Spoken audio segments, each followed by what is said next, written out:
साडा चिड़िया दा चंबावे बबुल हमने उड़ जाना।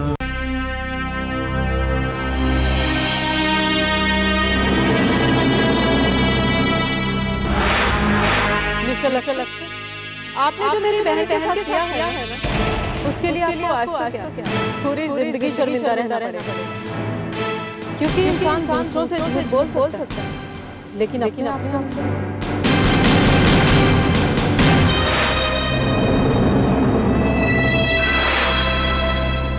इससे पहले कि मैं आपको और जलील करूं, बेहतर होगा कि आप यहाँ से चले जाएं।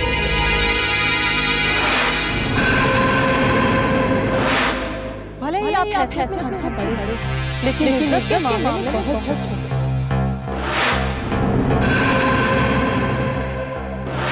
अब अगर कुछ बाकी है तो उन आंसुओं का हिसाब जो मेरे माँ बाबू की आंखों से गिरे आपकी वजह से, और उन आंसुओं का हिसाब आपसे मेरे घर वाले नहीं, भगवान लेगा। और उन आंसुओं का हिसाब आपसे मेरे घर वाले नहीं, भगवान लेगा। भैया। हाँ अलका, आज फिर मेरा सर खाने का इरादा है क्या? मतलब ये कि जब भी तुम मेरे पास आती हो पुरानी बातें लेकर भूल जाती हो। मैं ठीक करती हूँ। खैर, फिलहाल मैं आपको ये बताने आई हूँ कि मैं वीना भाभी की छोटी बहन वंदना से मिली थी।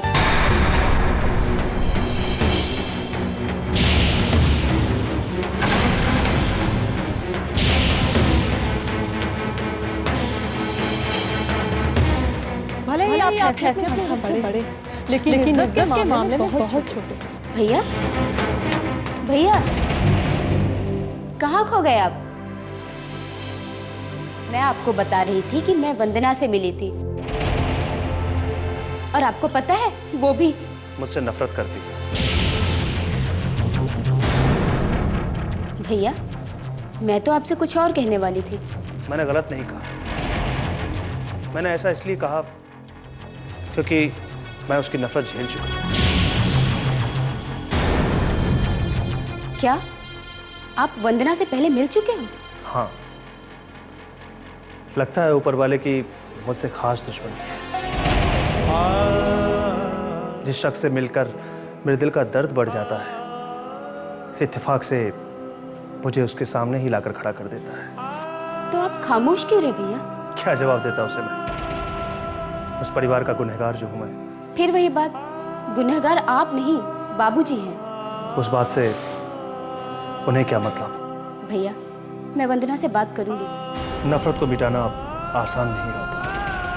माना ये काम मुश्किल है, पर नामुमकिन तो नहीं। मैं वंदना को यकीन दिलाने की कोशिश जरूर करूंगी कि आप बेकसूर हैं। अगर वंदना ने ये बात मान लिया तो वीना भाभी भी जरूर मान लेंगे। मैं वंदना को यकीन दिलाने की कोशिश जरूर करूंगी कि आप बेकसूर हैं। अगर वंदना ने ये बात मान लिया तो वीना भाभी भी जरूर मान लेंगे।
अरे आप यहाँ बैठिए।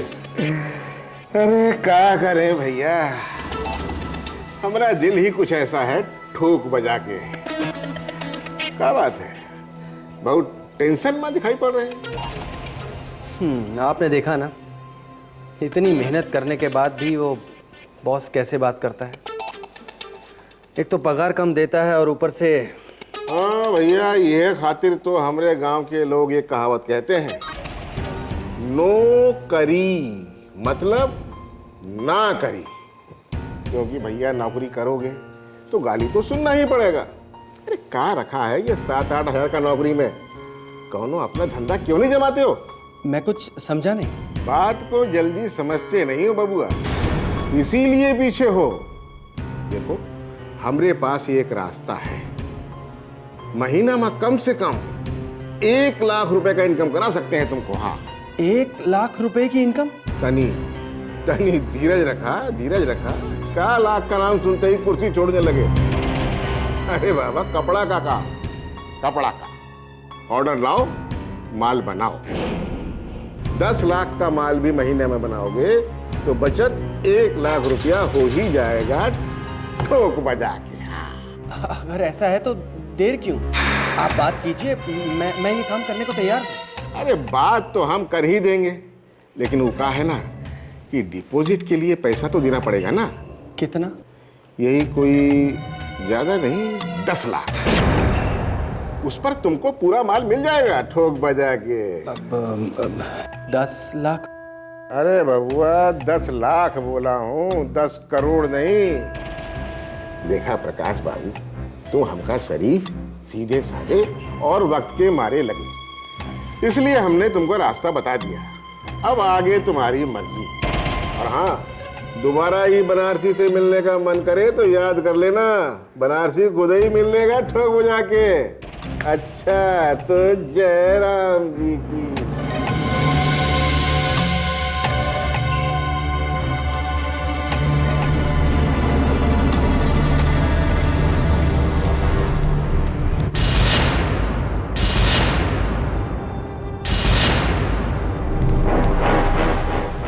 जी, अगर 10 लाख रुपए का खर्च है तो हम लाखों रुपए महीना कमाएंगे भी तो।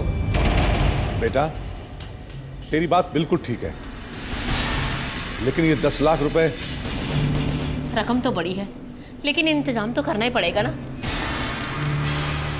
बच्चे की जिंदगी का सवाल है, बड़ी मुश्किल से भगवान ने एक मौका दिया है। देखो भाई, घर में तो कोई पैसे है नहीं, बाकी हमारे सगे संबंधियों में ऐसा कोई तगड़ा नहीं जो हमारी 10 लाख मदद कर सके।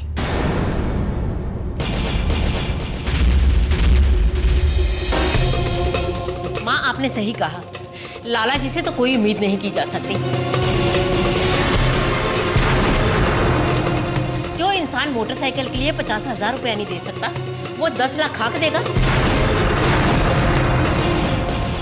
उनके पास होंगे तब मदद करेंगे ना मां जी। खैर छोड़ो इस बात को। प्रकाश, तुम तो घर के हालात जानते ही हो, फिर भी तुम काम करने की सोच रहे हो।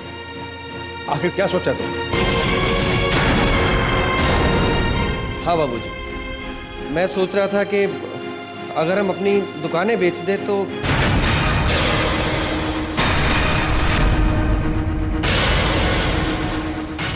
इतना पैसा हमें मिल सकता है।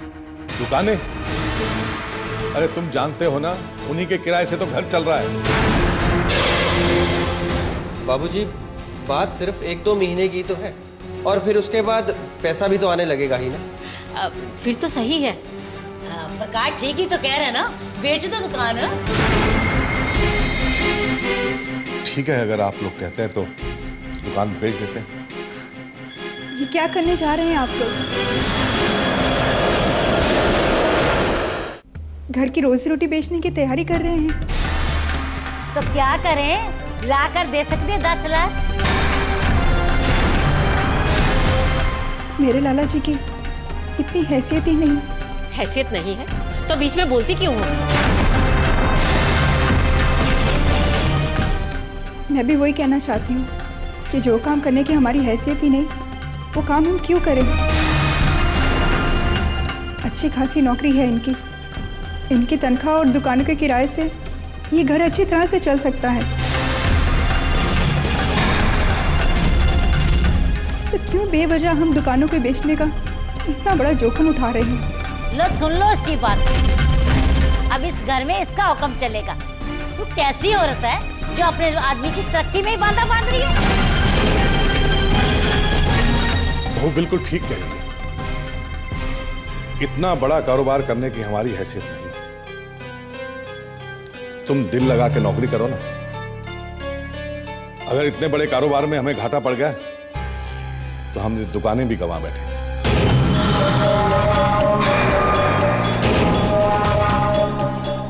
अरे मेरी प्यारी बहना, प्यारी बहना, अच्छा हुआ यहाँ बैठी हुई मिल गई। क्या बात है भैया, आज तो आपके चेहरे पर बड़ी खुशी दिख रही है। और उस खुशी को जाहिर करने का बेचैनी नहीं दिखता ठोक बजा के। तो बेचैनी खत्म कर लो ना। वो तो करना ही पड़ेगा बहना। वो कहा है कि प्रकाश अपने जाल में फंस गया है। वो 10 लाख रुपया देने को तैयार है ठोक बजा के। 10 लाख? उसकी 10,000 की औकात नहीं है, वो 10 लाख क्या देगा? घर गिरवी रख कर बहना, घर गिरवी रख कर। अब वो चाहता है कि हम उसको ऐसा आदमी का पता बता दें जो उसका घर रखकर उसको 10 लाख रुपया दे दे ठोक बजा। तो भैया इसमें दिक्कत क्या है? आप उसे 10 लाख रुपए दे दीजिए। अरे यही तो हम पूछना चाहते थे प्यारी बहना। अब आएगा मजा जब प्रकाश बबुआ बैठे बैठे लाखों कमाने की सोचेंगे। लेकिन उनको नहीं पता कि अब वो कभी कौनो सपना नहीं देख पाएंगे ठोक बजा के, क्योंकि अब तो उनकी रातों की नींद उड़ने वाली है ठोक बजा के। तो ठीक है बहना, मैं प्रकाश को 10 लाख रुपए दे ही आता हूँ ठोक बजा के। चलता हूँ। जय राम जी की। जय राम जी।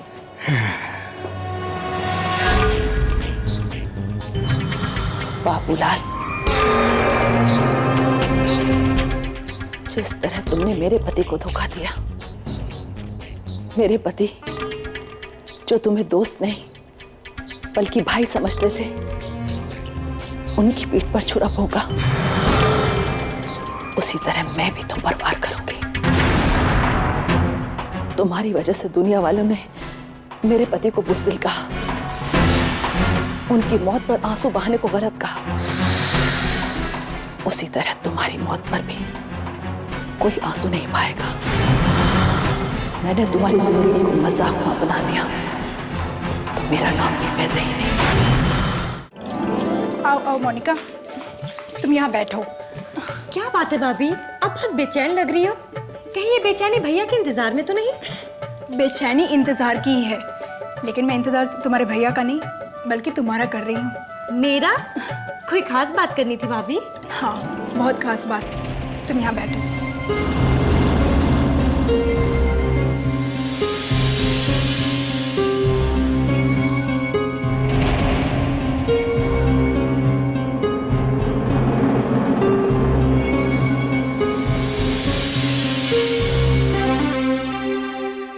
भाभी, आपने दरवाजा क्यों बंद कर दिया? मैंने दरवाज़ा इसीलिए बंद किया है कि हमारी बातचीत में ना कोई आ सके और ना कोई सुन सके। मोनिका, सच सच बताओ, तुम्हें किसी से प्यार तो नहीं हो गया?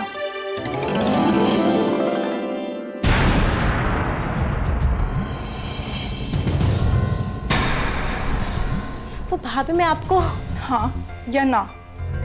भाभी, मैं आपसे झूठ नहीं बोलूंगी, ये सच है। मैं एक लड़के से प्यार करती हूँ। कौन है वो? उसका नाम राज है। मोनिका, तुम्हें पता है अगर घर में किसी को पता चल गया तो क्या होगा? भाभी, मैंने प्यार किया है और प्यार करना कोई गुनाह नहीं है। मुझे बस आपका साथ चाहिए भाभी। और राज सचमुच बहुत अच्छा लड़का है। शायद तुम अभी इतनी बड़ी नहीं हुई हो कि चंद मुलाकातों में ये तय कर सको कि कौन अच्छा है और कौन बुरा। भाभी, मेरी आंखें मुझे धोखा दे सकती है, मेरा दिल नहीं। लगता है तुम प्यार के रास्ते में कुछ दूर ही निकल गई हो। हाँ भाभी, लेकिन इतना भरोसा जरूर करना, मैं जितनी भी दूर निकल जाऊं अपनी हद नहीं पार करूंगी। ठीक है, मैं तुम्हें नहीं रोकूंगी। अगर तुम्हारा प्यार सच्चा है तो मैं हर कदम पे तुम्हारा साथ दूंगी। थैंक्स भाभी। अब मैं आपसे कुछ कहना चाहती हूँ। एक्चुअली मैं आपकी मदद मांगने आई थी। मदद? कैसी मदद चाहिए तुम्हें? भाभी, कल राज का बर्थडे है और उसने मुझे इनवाइट किया है। कल कॉलेज के बाद मैं उसका बर्थडे सेलिब्रेट करना चाहती हूँ। मुझे बस आपका साथ चाहिए भाभी। हम एक दूसरे से सच्ची मोहब्बत करते हैं। लेकिन मोनिका, तुम घर वालों को देर से आने का कारण क्या बताओगी? कह दीजिएगा कल मेरा एक्स्ट्रा क्लास है। लेकिन मैं क्यों कहूँ? ये बात तुम खुद क्यों नहीं बताती? आपकी बात का सब फौरन विश्वास कर लेंगे भाभी। प्लीज, मैं देर नहीं करूंगी। ठीक है, लेकिन ख्याल रखना कि तुम्हारी ये चाहत घर में आने वाले किसी तूफान का आगाज ना हो। थैंक्स भाभी, आपने मुझ पर इतना भरोसा किया है। मैं आपका विश्वास कभी नहीं तोड़ूंगी।